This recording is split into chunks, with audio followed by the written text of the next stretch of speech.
Charles has been attending, I think, some of the AGIC, right, Natural Resource Working Group meetings. And he'll give you a brief intro of himself. He joined the county not too long ago. I think he's from back east, but he has some family here. And he's been working, you know, with the natural resource group here at the county on various projects. One of his latest projects involves abandoned mines and locating these mines and gathering data on mines. So, and he can give you a better background than I can. I think he's been coordinating with, I think it was the BLM or several federal agencies, but he'll give you a bit of a background. We're happy to have Charles. He's a great person to work with, and take it away, Charles. Yeah, so thank you for that, Elizabeth. So I did create a short PowerPoint presentation, so I'm going to share my screen. Let's see.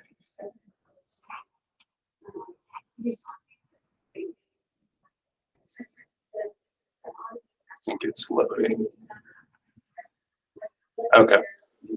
So, yes, like Elizabeth said, I've been with Pima County not too long, probably like 2.5 years.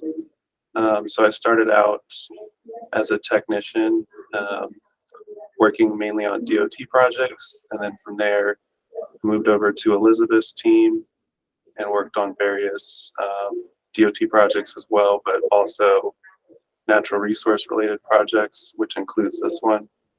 And then currently I work for Steve Whitney on the Enterprise GIS team. So the majority of my work is spent kind of on the back end of things, but I'm still working on this project. And I just kind of wanted to go over the background of it, kind of where I was brought on to help with it, and then kind of what it is today. And this particular process of inventorying abandoned mines in Pima County, it's ongoing. So it will probably change as time goes on.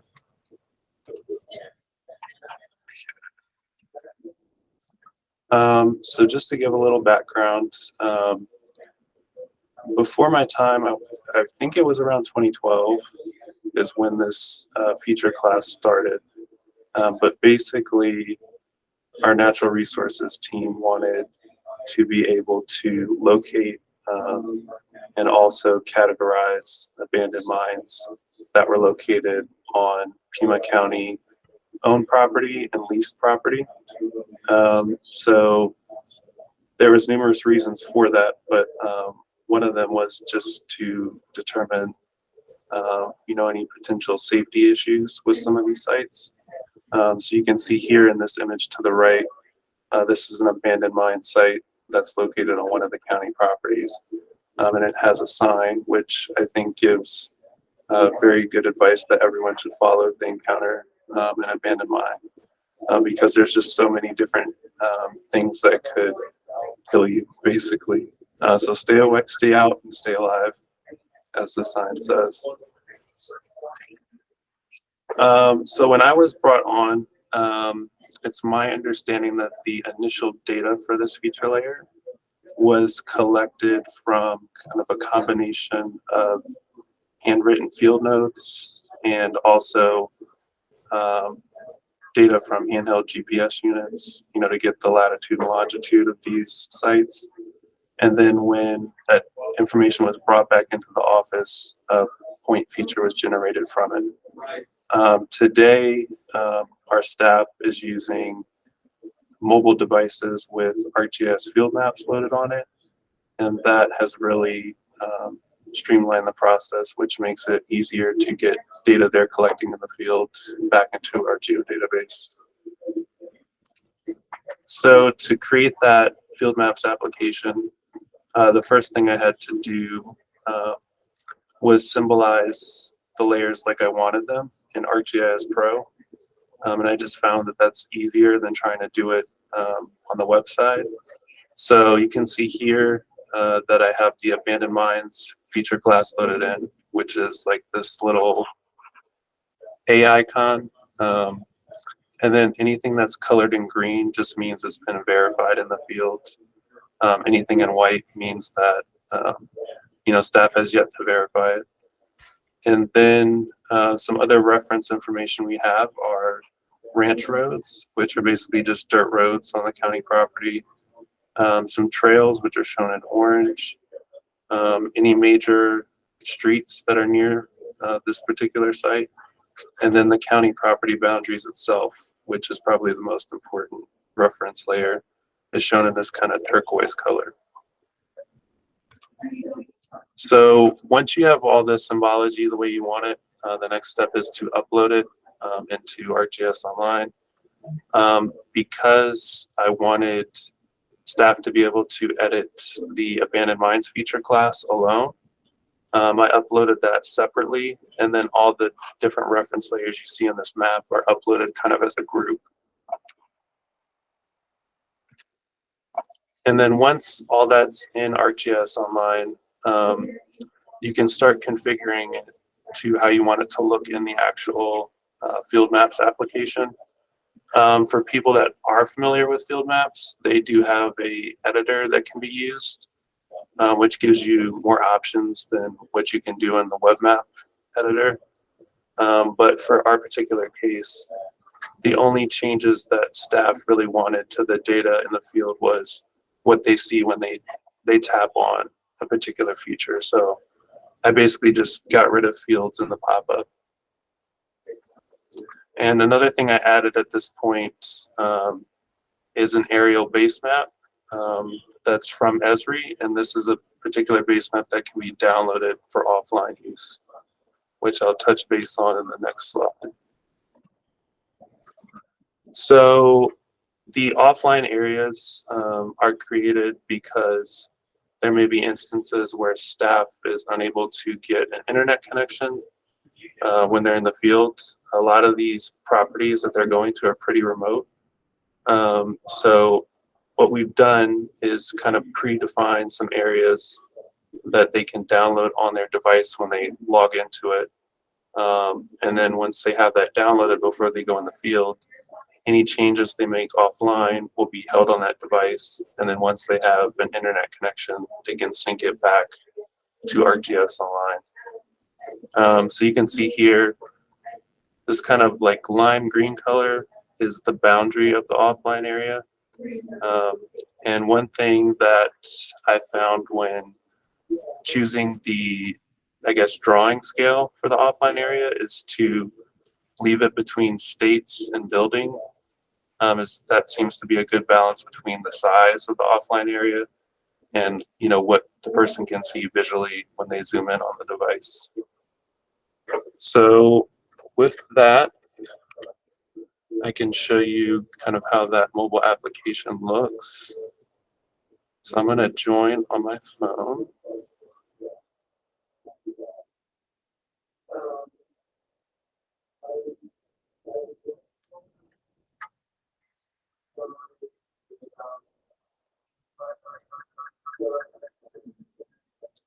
Okay, I'm going to mute myself.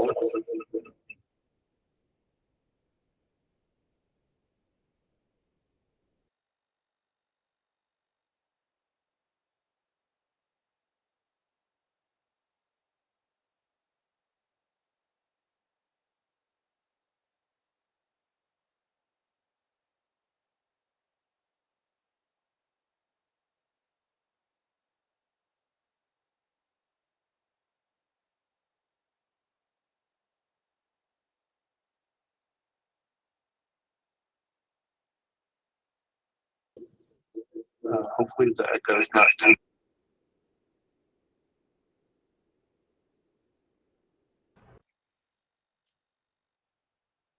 Charles, you might be able to just mute your phone, and then the other one won't give you feedback. Can you hear me now? Yep, that's perfect. Okay, good. Okay. Yeah.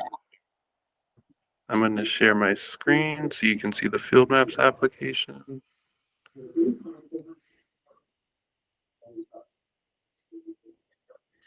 Okay, so anyone that's used field maps before, when you log in, it's going to show you any maps that are available for your account. So all this is configured in the sharing settings for ArcGIS Online. In this case, because I was using it last, the map that I want is at the very top. So I'm going to select that. And again, it's going to load any offline areas that I was using last. So you can see the last one I was using was Oracle Ridge. But at the very bottom, you see there's a category for map areas. And that contains all the different offline areas that are available for field staff to download before they go out into the field. So let's say I was going to visit Oracle Ridge. I would tap on that particular offline area, and then it will show me that particular area, you know, the base map, the reference layers, and the abandoned mine features itself. So if I didn't have a signal, any edits that I make, let's say I wanted to change this abandoned mine feature, I would go in here, make edits to the attributes as I want. Let's say I just want to add some width and height information.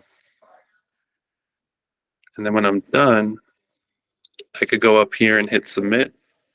And that would basically store the edit on my device. And then when I have a cell connection or Wi-Fi connection, it would allow me to sync my edits back to ArcGIS Online. And then from there, we would be able to pull it down from ArcGIS Online and push it into our geo database. So yeah, that's the mobile app as it is today. As time goes on, staff have asked for changes, and I'm sure they'll continue to ask for changes. So I'm pretty sure this won't be the final iteration, but just kind of wanted to give you all an idea of where that's at currently. And if anyone has any questions, feel free to let me know. That was great, Charles. Does anybody have any questions? So Charles, Yes. a question would be, what is the offline area? Can I download an area? Or when you're referring to the offline areas, what does that mean? Yeah, so the offline area is just the predetermined area that I have on the web map. And it basically is, I kind of think of it as a snapshot of that area, like all the different features, base map information, reference layers. It will download that onto the device, and people can use that kind of if they don't have access to a signal in the field and make their edits there. You can also use a tile package, like create a tile package in ArcGIS Pro or ArcMap and load that on the device directly. But this is just a little more user-friendly in that the end user doesn't have to know kind of where those files are stored in the back end to load them properly. So this is just a little easier for them to use if they wanted to download, like say, a separate offline area that they were working on 2 days ago or something like that. It's just a lot more versatile, I feel, doing it this way. Thank you. Mm-hmm. And then you did have issues, right, with the symbology. So you had to decide, right? Which symbols, I think that was important, right? Yeah, so initially, and you can probably see it if I share my other screen.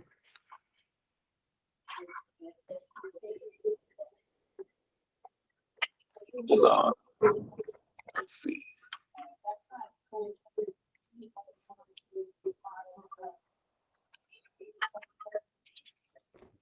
So in this phone, I put a screenshot of the mobile application.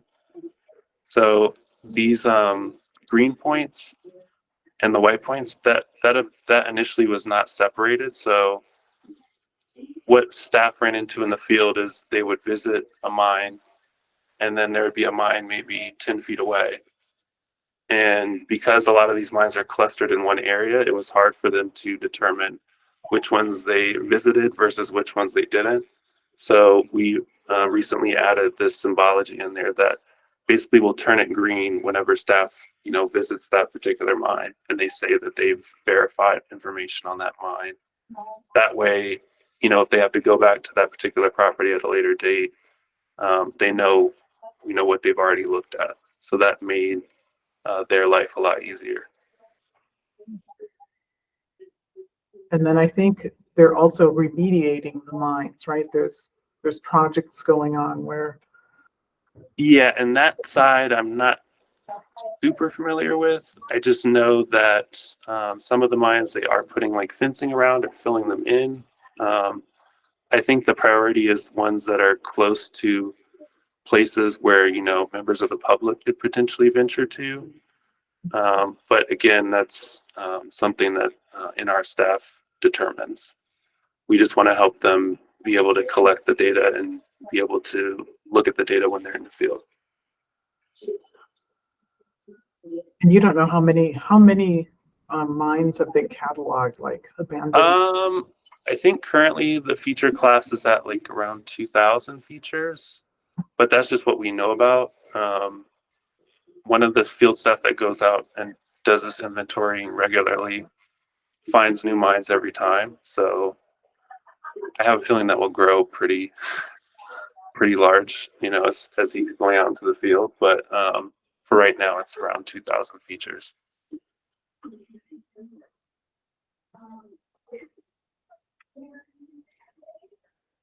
Any other questions? I'm not seeing anything in the chat. Does anybody have any questions for Charles? Super interesting. Thank you for sharing today. Yeah, no problem. Yeah, nice work. Thank you all. Mm-hmm.